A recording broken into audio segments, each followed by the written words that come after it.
And what quarterbacks did you see on television that you admired and liked and tried to pattern your game after them? Wow. Well, you won't believe who was my first love. I call it that. Drew Bledsoe was the guy. Ah.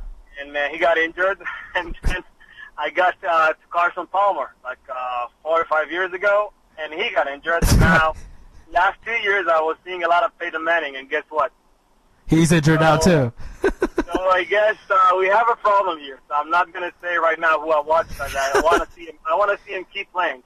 So yeah, but Peyton Manning is my guy for sure, and mainly because of the attitude and what he brings to the quarterback position into the game. And by far, he is my guy. Yeah, I do see similar playing strategies and styles. Itay, very much a quick pocket passer and can read audibles as well. And I know there's players out there in the NFL listeners saying, Itay, please don't say my name. I don't want to get injured this year, please. So now let me ask you, the past couple of seasons you've been right on the doorstep of winning the title. Obviously that, I'm sure, is huge motivation this season. Have you done anything different in your off-season regimen for training-wise to prepare you for this season? Well, I try to train a lot. I try to put in many hours into working at the gym and try to work with my high schoolers in Farsaba, throwing the ball, running routes, and whatever.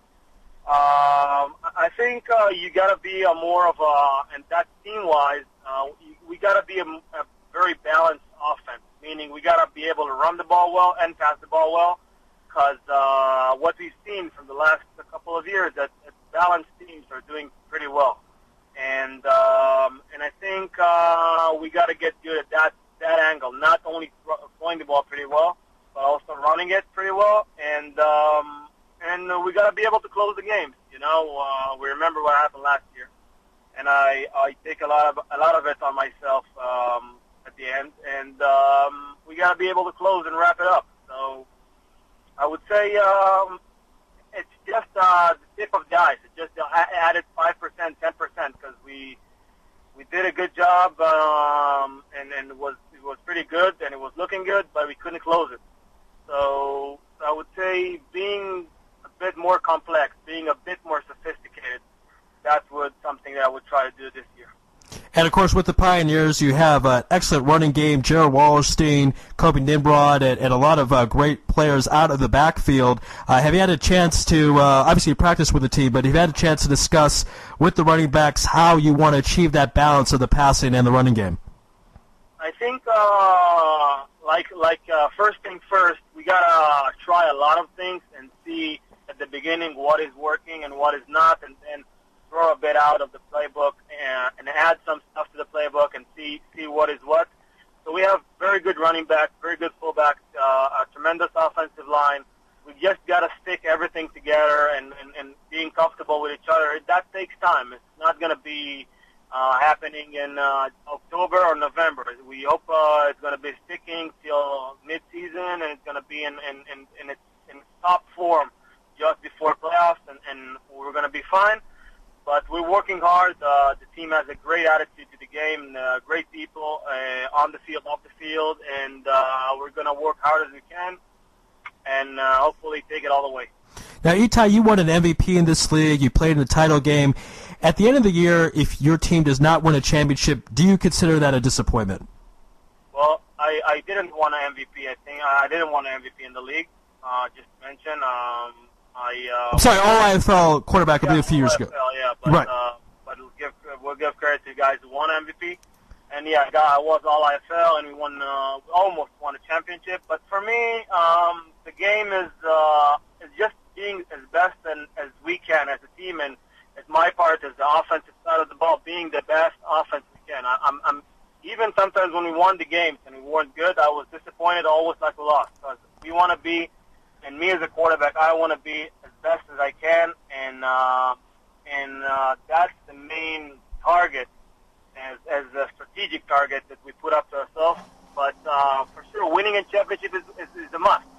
But once we get on the field and we'll see who is who, we'll see our offense against our defenses, then we can say, well, championship is if we're not going to win a championship, it's going to be a disappointment, or it's not. But I do not know yet what we're up against to, and I have a very good confidence in our team.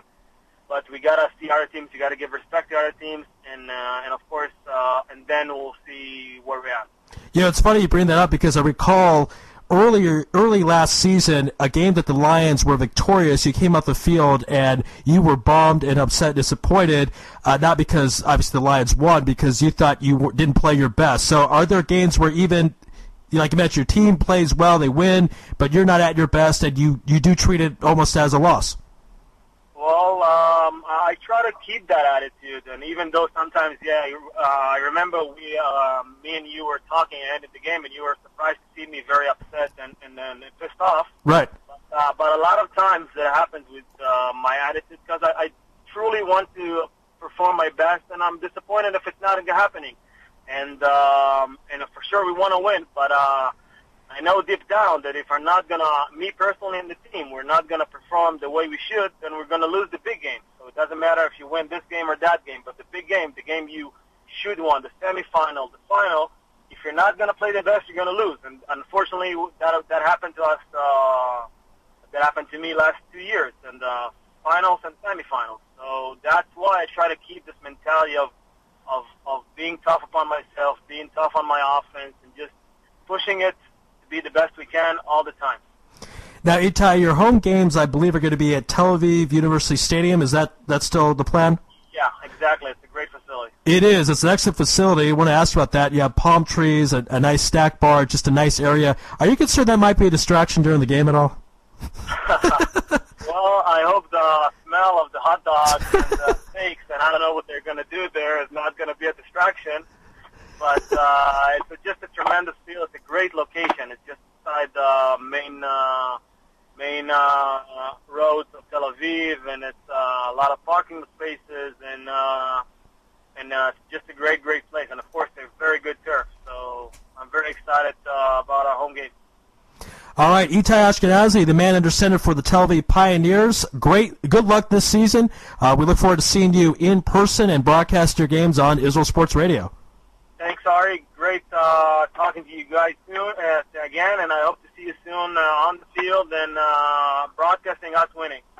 Absolutely. Good luck, Itay. Thanks so much for being on tonight. Good night. Bye. All right, that was Itay Ashkenazi of the Tel Aviv Pioneers. And a lot of great storylines with him leaving the Lions, joining the Pioneers. They'll be playing a few times this season, could even play for the title. So that's good stuff right there. We appreciate Itay Ashkenazi coming on Lewis Live tonight.